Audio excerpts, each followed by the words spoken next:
AITA for refusing to sign over my daughter's inheritance after she excluded me from her wedding? I'm Kevin, 53, and Maya is my only daughter. There is an old brass key to my house that used to hang from a ridiculous yellow duck keychain. Maya picked it out when she was 16 because she said normal keychains were boring. She had been angry with me that night over something I can barely remember now, probably a curfew or a school trip, and she had thrown the key on my kitchen counter. I slid it back toward her and told her, no matter how mad we are, this door still opens. For years, that became one of those quiet things between us that never needed explaining. After her mother, Dana, and I divorced, Maya went back and forth between us. Sometimes she arrived at my place in a good mood. Sometimes she arrived furious because Dana and I had managed to turn some ordinary scheduling problem into another reminder that our marriage had failed. But the key always worked. That mattered to me more than I knew until she stopped carrying it. The divorce had been over for a long time by the time Maya met Aiden, but some habits from it never really disappeared. Dana and I had very different ways of handling money and decisions. Dana thought I could turn buying a refrigerator into a due diligence process. I thought Dana made major decisions based on whether they felt good in the moment. The truth was somewhere in the middle. I read contracts. I asked questions. I did not sign things because someone said, everybody does it this way. I had also spent enough years assuming that if my reasoning was sound, the person across from me should automatically appreciate hearing it. Maya did not always appreciate it. Neither did Dana. You always make love feel like an audit, Dana once told me during the divorce. I thought that was unfair. Years later, I understood why Maya remembered it. Aiden entered the family when Maya was 24. He was 27 then, polished without being flashy, good at remembering names, good at helping carry plates after dinner without being asked. The first few times I met him, I had no serious objection to the guy. If anything, I was relieved. Maya had dated a couple of men before him who seemed permanently allergic to planning more than 3 days ahead. Aiden talked about savings goals, a future home, vacations they wanted to take, and how important stability was to him. The first thing that bothered me was not what he said. It was how often he answered for Maya. If I asked her whether she wanted to renew her lease, he would say, we're probably moving. If I asked Maya what she wanted to do about a trip, he would say, we decided it makes more sense to save. At first, I treated it as a couple learning to think as a unit. Then money came up. Maya's grandmother, my mother, had left her money in a trust. It was not some giant fortune that would let Maya retire at 26, but it was enough to materially change her life if handled well. My mother had been very specific about how she wanted it managed. Maya could receive distributions for certain purposes, but larger early distributions required trustee approval and, depending on the amount and purpose, additional confirmation. I was one of the people involved in that process. That had never been a problem before Aiden. Maya knew what the trust was. She knew the conditions. She had received smaller distributions in the past without drama. Then she got engaged. The first direct question came at dinner. Aiden asked, casually, so when Maya gets married, does the trust structure change? I said no. He nodded like we were discussing taxes. What about accessing more of it for a house? Depends on the request. We're trying to think long term. That's good. Maya gave me a look that said I was being intentionally difficult. Aiden smiled. I'm just trying to understand how flexible it is. I said, it's flexible enough for Maya's needs. It was not designed as a wedding present. That should have been the end of it. Instead, it became a theme. Aiden started using the phrase, our future, whenever Maya's money came up. Our house. Our investment account. Our liquidity. Our long-term plan. I noticed that he rarely described his own finances with the same detail. I did not accuse him of anything. I asked Maya, privately, whether they had talked about keeping some assets separate after marriage. She immediately bristled. Why would I need to? Because it's worth understanding what belongs to you and what becomes joint. That is such a you answer. What does that mean? It means I'm talking about marriage and you're talking about asset categories. I could have handled that better. Instead, I said, asset categories still exist after you say vows. She stared at me for a few seconds and said, this is why Mom says you don't know how to talk to people. That one stayed with me. A few weeks later, Aiden made a joke at a family dinner. He had been talking about combining their finances after the wedding. Maya said she wanted to keep her personal checking account because she had used it since college. Aiden laughed and said, "After the wedding, everything becomes ours anyway." Everyone at the table treated it like a joke. I did not. I asked everything. He looked at me. "You know what I mean." "I'm asking what you mean." Maya sighed so loudly that Dana told me to stop interrogating him. Aiden raised both hands and smiled. "Relax, Kevin. I mean, we're becoming a team." That exchange did not make me decide he was a con artist. It made me pay closer attention. Then Maya stopped carrying the duck keychain. I noticed because she came by one afternoon and asked me to let her in through the side door. I asked where her key was. She shrugged. "At my apartment somewhere." Aiden, standing behind her, said, "Married women probably don't need emergency keys to their dad's house." He smiled when he said it. Maya rolled her eyes, but she also did not correct him. I looked at her, not him. "You can keep the key as long as you want." "I know, Dad." Aiden changed the subject. The real fight began about 2 months before the wedding. Maya and Aiden came over with paperwork. I knew before I read the first page what they wanted. They were requesting a larger early distribution from the trust. The stated reasons were a house fund, some wedding-related expenses, and what Aiden called a liquidity cushion for after the honeymoon. I read the request once. Then again. I asked Maya, "Did you write this?" Her face changed slightly. "What do you mean?" "I mean, did you prepare the request?" "We did it together." Aiden leaned forward. I helped with the wording. That explained the phrases. Immediate liquidity. Household consolidation. Postmarital allocation. Maya did not talk like that. She had never talked like that. I put the papers down. "I'm not signing this today." Aiden's expression tightened, but his voice stayed smooth. "What's the issue?" "I want Maya to meet with an independent financial advisor who is not connected to me, Dana, or you. She should understand exactly what happens if this money is distributed before she decides." Maya stared at me. "You're making me get permission from a stranger to use my own money?" "No. I'm saying I want you to get independent advice before I approve a large, early distribution." "It's mine." "Yes." "Then why are you acting like it's yours?" "Because my mother did not leave instructions saying I should approve anything anyone puts in front of me." Aiden said, "We're not anyone." I looked at him. "I know." That was when Maya got angry. Not mildly annoyed. Angry. "You don't trust me." I didn't say that. "You trust paperwork more than your own daughter." That's not what this is. It's exactly what this is. Dana called me later that night. By then, Maya had already told her version. Dana did not start with hello. "Can you please not do this to her?" "Do what?" "Turn another major moment in her life into a test she has to pass for you." I asked her to speak to an independent advisor before a major financial transfer. She is 26. I'm aware. She is getting married. I'm also aware of that. And you are treating her like she's 16. That hit closer than I wanted to admit. I said, "Dana, he is pushing very hard for access to money that is not his. You have never liked not being the smartest person in the room. That has nothing to do with this. It has everything to do with this. You don't trust anyone unless they follow your process." I ended the call before I said something I would regret. For the next few weeks, the disagreement infected everything. Wedding planning had already become expensive and tense. I had agreed early on to help with part of the cost. I paid an initial deposit to the venue by check because that was how the planner preferred to document it. Dana later asked me to email a scan for the wedding file. I did. I did not think much of it. At that point, I still expected to attend my daughter's wedding. Aiden kept circling back to the trust. He would frame it as practicality. If we have the funds now, we can negotiate from a stronger position on a house. If we consolidate early, we avoid moving money around later.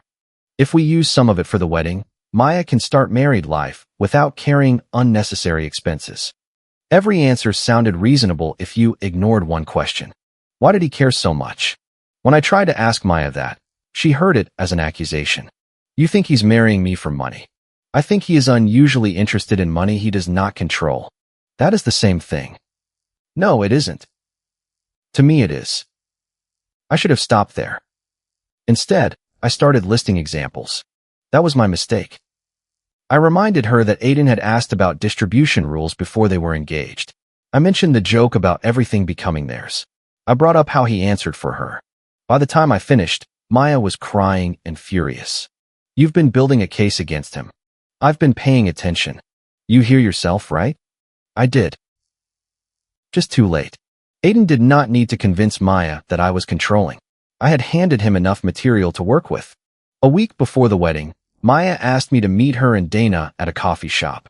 Aiden was not there. For about 30 seconds, I thought that was a good sign. Then Maya took out a folded sheet of paper. I need you to agree to something. I almost laughed at the irony, but her face stopped me.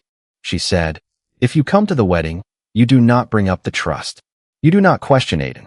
You do not make comments about money. And you signed the distribution papers before Friday, so this is done. I stared at her. Dana sat beside her, arms crossed. I said, those are two separate things. They're not separate to me. Maya, I will absolutely agree not to discuss the trust at your wedding. Her shoulders dropped a little. Then I said, I will not sign those papers. The relief disappeared. Dana muttered, of course. Maya said, then you're making your choice. No, I'm separating your wedding from a financial decision. You don't get to decide what they mean to me. That's fair. But you also don't get to make my signature the price of admission. Her jaw tightened. I heard my own voice getting colder, so I slowed down. I won't buy a seat at my daughter's wedding with her inheritance. Maya looked away. Dana said, there it is. You always have to make some grand principle out of everything. Maya looked back at me. If you come, Dad, you'll make everything about your control issues. I said nothing. She wiped under one eye with her thumb. I don't want you there.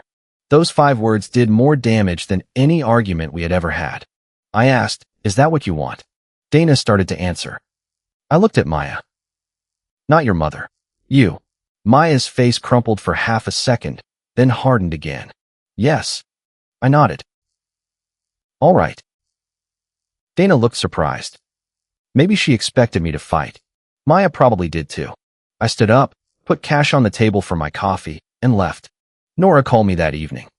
She is my younger sister, and she had spent most of the engagement telling me I needed to loosen my grip. I heard, she said. I figured. You okay? No. A pause. You going anyway? No. Good. That surprised me. I said, you thought I should back off. I did. I still think you can be difficult. Thank you. But showing up after she told you not to would prove every bad thing they're saying about you. I sat at my kitchen table, staring at the brass key on the duck keychain. I had found it in a drawer months earlier after Maya stopped carrying it. Nora said, just don't do anything stupid. I'm staying home. I mean financially. I'm not signing anything. Good. 2 days before the wedding, I received an email from the trust administrator. They were confirming a distribution request supposedly initiated by Maya. The email contained language that made the hair on the back of my neck stand up. The request referenced immediate liquidity needs and household consolidation following marriage. I read it twice. Then I called the administrator. I asked whether Maya had spoken to them directly. Not recently. Had the request come from her usual email? It had come from an address associated with her, but the administrator had flagged the request because the amount and timing were unusual. I asked them to put a temporary hold on any new distribution until Maya confirmed in a private meeting or call without Aiden or Dana present. The administrator agreed. Then I called Maya. She did not answer.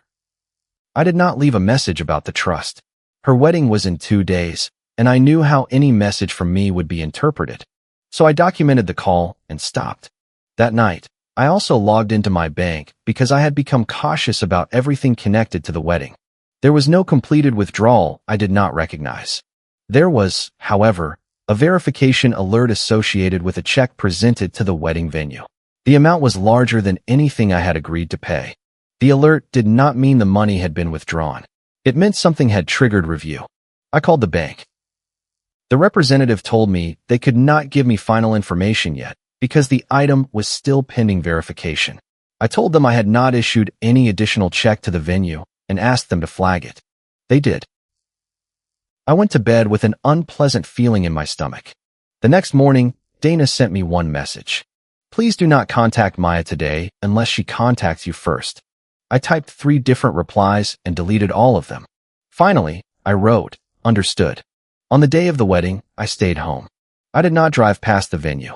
I did not ask Nora to send me pictures. I did not check social media. At around 6, Nora called me. I answered because I thought something had happened. Instead, she said, I'm outside for a minute. You don't have to check on me. I'm not. I wanted air. I could hear music behind her. Then she said, she looks happy. I closed my eyes. That's good. You want me to send you a picture? No. Another pause. Okay. I could tell she wanted to say more. I saved her the effort. Nora, go back inside. I'm fine enough. You don't sound fine. I said fine enough. She understood. After we hung up, I took the duck keychain out of the drawer and set it on the kitchen table. I do not know why. Maybe I wanted something in the room that belonged to a version of Maya who still believed she could be angry with me without losing me. A little after 9 that night, my phone rang from a number I did not recognize. I almost ignored it. Then I saw the area code and thought it might be connected to the wedding. I answered. Is this Kevin? Yes. This is Angela from the venue. I'm sorry to bother you this evening. I'm trying to verify a payment instrument associated with the final event balance. I sat up straighter. What kind of payment instrument? A check. What name is on it? She gave me Aiden's name. Then she said, the account information appears to match an account previously used for the initial deposit, but the drawer information and signature do not match what we have on file, because your name is attached to the earlier payment record. Our accounting staff asked me to confirm whether you authorized this. My mouth went dry. I asked for the last 4 digits of the account. They were mine. I said, do not process that check. Angela's tone changed instantly. You did not authorize it? No. Understood. I need written confirmation that the payment is on hold.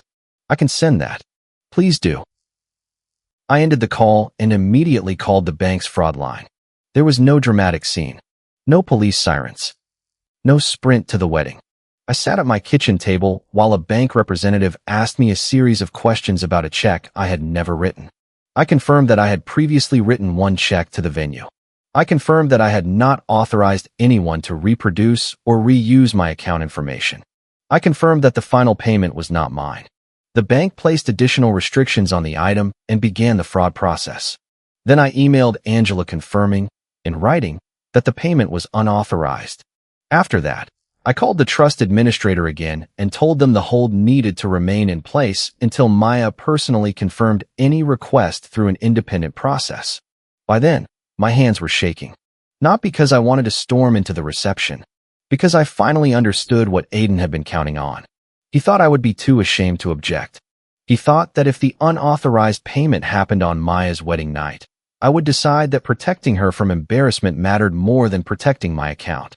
In other words, he thought the wedding itself was leverage. At 10:30, Dana called.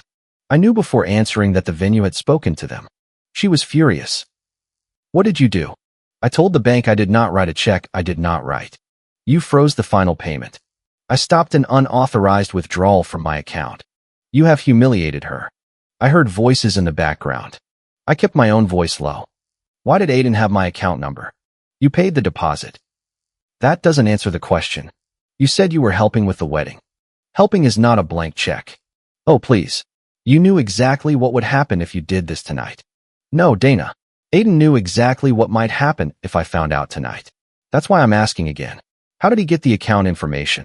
Silence. Not long. 2 seconds, maybe 3. But it was long enough. I said, did you give it to him? She snapped, I am not doing this with you right now. The line went dead. I sat there staring at my phone. Then I remembered the scan. Months earlier, Dana had asked me for a copy of the deposit check. Wedding planner needs it for the file, she had written. I went through my old email. There it was. The attachment showed the full check. Routing number. Account number. My signature. I felt sick. I forwarded the email to myself at a separate address, saved a copy, and sent the relevant information to the bank's fraud department. I did not contact Maya. That was the hardest choice of the night. I could have called her and said, "See, I was right." I could have told myself she needed the truth immediately. But it was her wedding night, and whatever happened between her and Aiden was already happening. I was not going to turn my daughter's humiliation into my victory lap. The venue did not shut down the reception. Angela handled it like a professional. The music continued. The guests were not thrown out. No one called the police in front of the cake. But the final balance remained unpaid, and near the end of the night, Aiden and Dana were told the payment they had submitted could not be accepted and that another method would be required. From what I learned later, that was when Aiden lost his temper. He insisted it was a family account issue. He said I had agreed to pay. He said I was retaliating because I had not been invited. Angela kept repeating some version of the same point. The account holder had denied authorization. The next morning, there was a family brunch. I had not planned to attend. Nora called at 8. "You need to come." "No, Kevin. I wasn't invited to the wedding. I'm not walking into brunch to finish the fight. They're telling everyone you intentionally canceled a payment you had promised." I rubbed my eyes. "Let them. Maya believes them." That changed it. I was quiet. Nora continued. "Aiden is saying you offered to cover the balance and then pulled the money because you were angry. I never offered to cover the final balance." "I know, but she doesn't." I asked, "Is Maya there?" "Yes." "Is Aiden?" "Yes." "Dana?" "Yes." "Glenn?" "Yes." Dana's older brother Glenn had been on her side through most of this. He thought I was carrying old divorce resentment into the wedding. I said, "I'll come for 20 minutes. I printed exactly 4 things. The old email from Dana requesting the scanned check. The trust distribution request. The bank alert. The venue's written confirmation that the final check had been submitted with my account information and that I had denied authorization. I did not bring a binder. I did not make copies for the room. I put the pages in a plain envelope. The brunch was at a private dining room in a restaurant not far from the venue. When I walked in, conversations did not stop dramatically. A few people looked at me. Others clearly pretended not to. Maya was sitting beside Aiden. She looked exhausted. Not bridal exhausted. Not happy tired. Just drained. Dana saw me first. "You have got to be kidding." Nora said, "I called him." Dana turned on her. "Why?" "Because you're blaming him for a payment he didn't authorize." Aiden leaned back in his chair. "Of course he came." I looked at Maya. She did not greet me. She said, "Did you cancel the venue payment?" I sat across from her. "I stopped a check from being processed against my bank account. You said you'd help pay for the wedding." "I did help. I paid the deposit I agreed to pay." Aiden said, "You knew we were short on the final balance." "No, I knew you wanted money from Maya's trust." He gave a humorless laugh. "There it is." Maya flinched. I could see the entire argument trying to fall back into the familiar groove. Controlling father. Disrespected daughter. Helpful fiancé. I refused to follow it. I took out my phone. Angela called me at 9:07 last night. She asked whether I authorized a check submitted under Aiden's name using the same account information as my earlier deposit. Aiden said, "Because you were paying." "No, because the account number was mine. You had already agreed to contribute." "I did contribute." Dana cut in. "Kevin, for once, could you not turn this into courtroom theater?" I looked at her. "Did you send him the scan of my check?" She stared back at me. "I sent wedding documents where they needed to go." "That isn't what I asked." Aiden said, "This is insane. We're family." I said, "Then it should be easy to answer." Maya looked at her mother. "Mom." Dana's face tightened. "I sent him the scan because we were organizing payments and because your father had already said he would help." I asked, "Did I authorize Aiden to write a new check using my account?" "No one said you authorized that." Aiden jumped in. "You were refusing to communicate. I was very clear. You were punishing Maya. I refused a trust distribution. That is not permission to use my checking account." Maya looked from him to me. "You used Dad's account number?" Aiden turned toward her. "It was not like that." I said nothing. That mattered. Every instinct I had wanted to fill the silence with facts, conclusions, and warnings. I let him explain himself. Aiden said, "Your dad had already committed to helping with the wedding. He was backing out because he wanted leverage over us. The venue needed to be paid." Maya's voice was quieter. "So you made a check?" I handled the payment. With his account. He had already used that account for the deposit. That is not what I asked. For the first time, she sounded like me. Aiden rubbed his forehead. "Babe, this is exactly what he does. He gets everyone trapped in technical details so he can control the situation." I opened the envelope. "I have one more technical detail." Dana groaned. I ignored her and slid the trust request toward Maya. "This came in 2 days before your wedding." She looked at it. I said, "Did you submit it?" Her eyes moved across the page. "I signed the earlier request." "This is not the earlier request." Aiden leaned over. I placed my hand lightly on the paper. "Let her read it." His eyes went to my hand. Then to me. I removed it. Maya read. Her expression shifted. "What is this?" I said, "A request for a distribution from your trust." "I know what it is. I mean, why does it say this?" Aiden said, "We talked about moving funds after the wedding." Maya looked at him. "We talked about a house account, right? This says household consolidation. That's basically the same thing." "No." He sighed. "Maya." She looked at me. "When did you get this?" 2 days ago." "And you stopped it?" "Yes." Her face hardened again. "So you froze my money without talking to me." I paused a new request because the language did not sound like you, and because the administrator had not confirmed it with you directly. "You still froze it?" "Yes." Dana jumped on that immediately. "See? This is what we have been trying to tell you." I looked at Maya. "She is right about one thing. I made that decision without talking to you first." Maya blinked, like she had expected me to argue. I continued. "I tried calling you. You didn't answer. I decided the risk of waiting was lower than the risk of releasing it. You can be angry with me for that." Aiden said, "She should be." I looked at him. "Did you prepare this request?" He did not answer. Maya asked him directly. "Aiden, did you send this?" He spread his hands. "I helped. We already agreed we were combining finances. I didn't agree to move my trust into a joint account right after the wedding. We talked about building a life together. That's not the same thing." His voice changed. Just slightly. The polished patience disappeared. "Why are we acting like this money is some separate universe? We're married now." Maya stared at him. He continued, "Because people often reveal the most when they think one more sentence will fix the last one. Your father cannot keep freezing money that belongs to my wife." The room got quieter, but not theatrically. A fork scraped a plate somewhere behind me.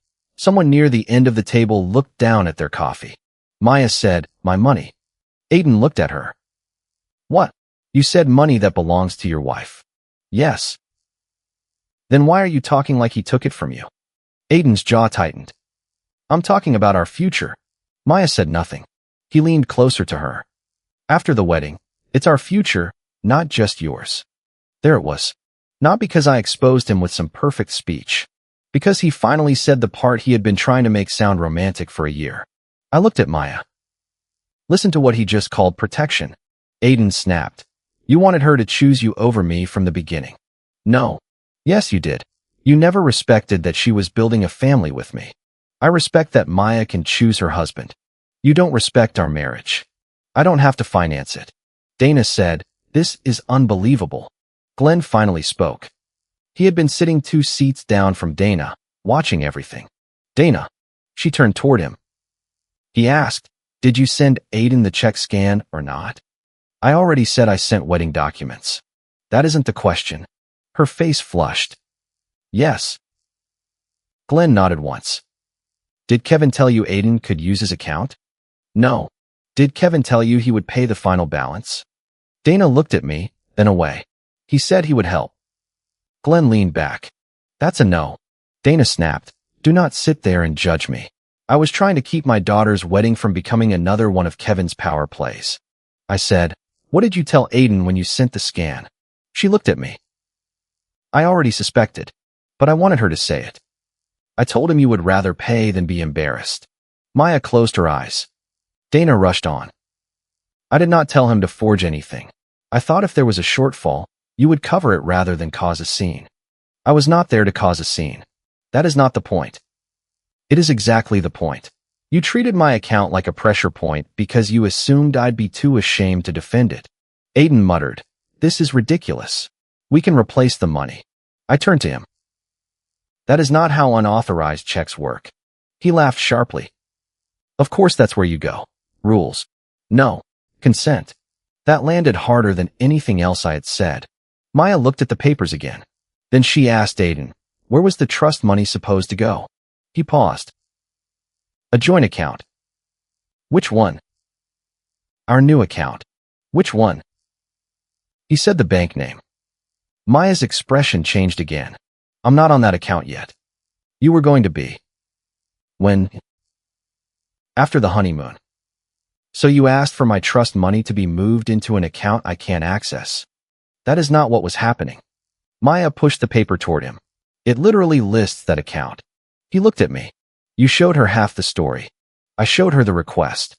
You froze money that belongs to her.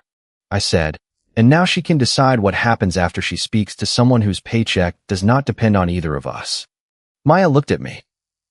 You're still making that a condition? Yes.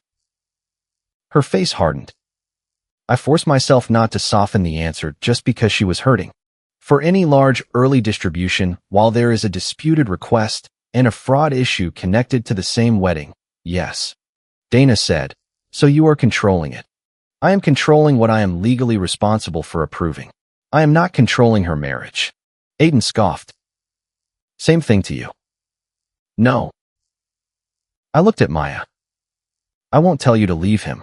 I won't tell you where to sleep tonight. I won't tell you what to do with your marriage. But I also won't release trust money into an account you do not control, and I will not pay a venue bill because someone used my bank information without permission. I took a breath. I won't control your marriage. I also won't fund a lie inside it. Maya's eyes filled. Not the reaction I wanted. Not relief. Not gratitude. Pain. You missed my wedding. I looked down for a second. Yes. You were supposed to be there. You told me not to come. You could have fought harder. That hurt in a completely different way. Dana started to speak. Maya held up a hand. No, Mom. Dana stopped. Maya looked at me. You always fight about everything. I nodded slowly. That's true. And this time you just left. You asked me to. You could have known I didn't mean it. I knew you were angry. I did not know I had permission to ignore what you said. She wiped her eyes. I wanted one day where I wasn't somebody's divorce damage. I had no defense to that. For years, Dana and I had both acted like the important thing was proving whose interpretation of the past was correct. Maya had grown up inside that. I said, I'm sorry for every time I made you feel like being careful mattered more to me than hearing you. She stared at me. I continued. I am not sorry I stopped the check. I am not sorry I stopped the transfer.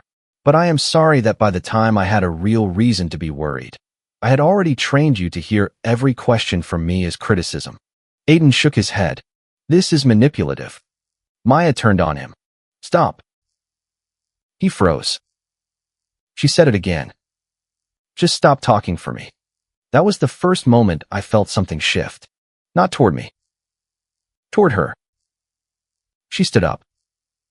Aiden reached for her hand. She pulled it away. I need air. Dana stood too. Maya said, alone. Then she walked out. I did not follow her. Neither did Nora. Aiden did. Maya stopped him near the door and said something I could not hear. He came back a minute later alone. The brunch ended badly. There was no big family verdict. Some relatives still thought I had gone too far. A few said privately that I should have paid the venue and dealt with the bank afterward. Glenn disagreed. If somebody uses my account without asking, my daughter's wedding or not, I'm stopping it. Dana barely spoke to me after the brunch. The venue gave Aiden and Dana a deadline to settle the remaining balance through another payment method. They eventually did. I never asked exactly how. The bank completed its review and confirmed that I was not responsible for the unauthorized item. The trust stayed frozen for any new large distribution until Maya completed independent verification. Aiden did not get access to it. Within 3 days, Maya opened a new personal checking account at a bank Aiden did not use. She moved her direct deposits there. She changed passwords. She also told the trust administrator that no requests should be accepted from any email address except one new account she created herself. I know those details because the administrator told me the procedural part, and Maya later told me the rest. She did not call me for almost 2 weeks. Those were not peaceful weeks. Dana sent me one long message accusing me of destroying Maya's trust in everyone. I replied with 2 sentences. I did not authorize the check. I will discuss Maya with Maya. Aiden sent me nothing. Nora told me he was telling people the whole thing had been a misunderstanding caused by wedding stress. That story did not hold up very well once people learned he had submitted a trust request to an account Maya could not access. Still, there was no cinematic collapse. Maya did not file for divorce the next morning. Aiden did not vanish. Dana did not call me crying to say I had been right about everything. Life is rarely that cooperative. Maya came to my house 16 days after the wedding. She texted first.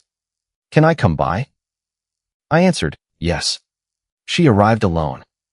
For the first 10 minutes, we talked about nothing important. She drank coffee. I drank water because I had already had too much coffee. She looked tired. Eventually she said, "Aiden says the check was stupid, but he still thinks you forced him into it." I asked, "What do you think?" She picked at the cardboard sleeve around her cup. "I think he knew you didn't authorize it." I said nothing. She continued, "I think Mom made him believe you'd cave." Probably. And I think he thought once we were married, I'd feel like keeping money separate meant I didn't trust him. I nodded. She looked at me. Don't. Don't what? Do the face. What face? The face where you're trying not to say you told me so. I almost smiled. I wasn't going to. Yes, you were. I was thinking it. That counts. Fair. For a moment, she almost smiled too. Then she said, "He pushed me harder than I admitted." I waited. "He kept saying the trust made it feel like you still had a vote in our marriage. He said once we consolidated it, there would be less reason for you to interfere." I said, "How did that make you feel?" She looked annoyed. "Like you read a therapy book." "Sorry." "No, it's fine." She stared at her cup again. At the time it made sense because I was so tired of feeling like you and Mom were still arguing through me. But now I keep thinking about that account. The one in the request. Yeah. He said you would have been added later? He said it was temporary. Do you believe him? She was quiet for a long time. I don't know. That was the first answer she gave me that felt fully hers. Not mine. Not Dana's. Not Aiden's. Just hers. She asked, "Are you going to keep the trust locked forever?" No. When do you unlock it? When you complete the independent meeting, verify the request yourself, and there is a distribution plan that protects your access and control. So you still think I need supervision? No. I think I need documentation before I approve something I'm responsible for. She sighed. You really cannot say anything like a normal person. That may be permanent. She laughed once despite herself. Then I said, "But I do owe you something." What? I should have explained my concern without making you feel like I had already decided you were being fooled. She looked at me. I was being fooled. Maybe. But hearing it from your father as a conclusion before you were ready to see it made you defend him harder. She leaned back. Mom said almost exactly that, except she used it to say you caused all of this. I did not cause him to use my account. No. I did contribute to making it easier for him to convince you I didn't respect you. Her eyes filled again, but this time she did not look away. I really wanted you at the wedding. I really wanted to be there. Then why didn't you call me that morning? Because you told me not to come, and your mother told me not to contact you unless you contacted me. She frowned. What? I showed her Dana's message. Maya read it. Then she set my phone down. I didn't tell her to send that. I felt anger rise in my chest. I let it pass before speaking. That is between you and your mother. She looked at me carefully. You're not going to use that. Use it for what? To prove she manipulated things too. I think you have enough to think about. She stared at me like she was waiting for the old version of me to reappear and start building another case. I did not. That conversation did more for us than any argument I had won in the previous 2 years. Maya completed the independent financial meeting. She kept most of the trust untouched. She did not move any of it into Aiden's account. A small distribution was later approved for an expense in her name only. With documentation she reviewed herself. Aiden hated that. Maya told me he accused her of letting me win. She answered him, "It's not your money to lose." That line did not come from me. I am proud of that. The marriage did not end immediately. For several months, Maya and Aiden stayed together while she tried to understand whether the problem was one terrible decision or a pattern she had been excusing. It turned out to be a pattern. He had debts he had minimized. He had used one credit card to make payments on another. He had been counting on Maya's trust to erase problems he had not fully disclosed before the wedding. None of that made him a cartoon villain. It made him exactly what I had feared, a man under financial pressure who had begun treating access to Maya's assets as part of the solution he was entitled to. Dana had a harder time facing her own part in it. For weeks, she insisted she had only been trying to save the wedding. Then Maya confronted her about the scan and the message she sent me on the wedding morning. Dana admitted she had been afraid that if the payment problem came out, relatives would think the wedding was a disaster. Maya asked her, "So you thought Dad's account was easier to sacrifice than your reputation?" Dana later told Nora that question kept her awake. My relationship with Dana is not repaired. I do not think it needs to be. We are civil when Maya needs us both. That is enough. My relationship with Maya is better, but it is not what it was when she was 16. Maybe it should not be. She is not 16. I no longer ask questions like I am cross-examining her. At least I try not to. She no longer assumes every concern from me is an attempt to overrule her. At least she tries not to. About 4 months after the wedding, Maya came to my house late at night. I was reading when I heard the front door open. For half a second, I thought I had forgotten to lock it. Then I heard the tiny metal clink of a keychain. Maya walked into the kitchen carrying an overnight bag. The yellow duck was hanging from the old brass key. I looked at it. Then at her. She said, "Don't make a thing out of it." I wasn't going to. "You are making a face." Apparently, I have many faces. She dropped the bag by a chair. I did not ask what had happened. I did not ask whether she had left Aiden. I did not ask whether this was permanent. I got a glass from the cabinet, filled it with water, and set it in front of her. She sat down. After a few minutes, she said, "I told him I'm staying somewhere else for a while." I nodded. "That's all you're going to say? What do you want me to say?" "I don't know." I sat across from her. "This door still opens." Her mouth tightened. She looked down at the duck keychain and ran her thumb over the worn plastic. I remember. That night she slept in the room she had used after the divorce. The next morning, she called a lawyer herself. Not because I told her to. Not because Dana told her to. Because she had reached her own line. I never got the wedding day back. There is no way to fix that. I was not there when Maya walked down the aisle. I was not in the family pictures. I did not hear the vows in person. Being right about Aiden did not make any of that hurt less. But I also did not pay for the privilege of being included. I did not let an unauthorized check clear because everyone would have been embarrassed otherwise. I did not release money because a man who had just married my daughter decided her inheritance belonged to both of them. And when Maya finally came back through that old door, I did not pull her inside. She used her own key. If you liked it, don't forget to leave a comment and support the channel by subscribing. See you in the upcoming stories.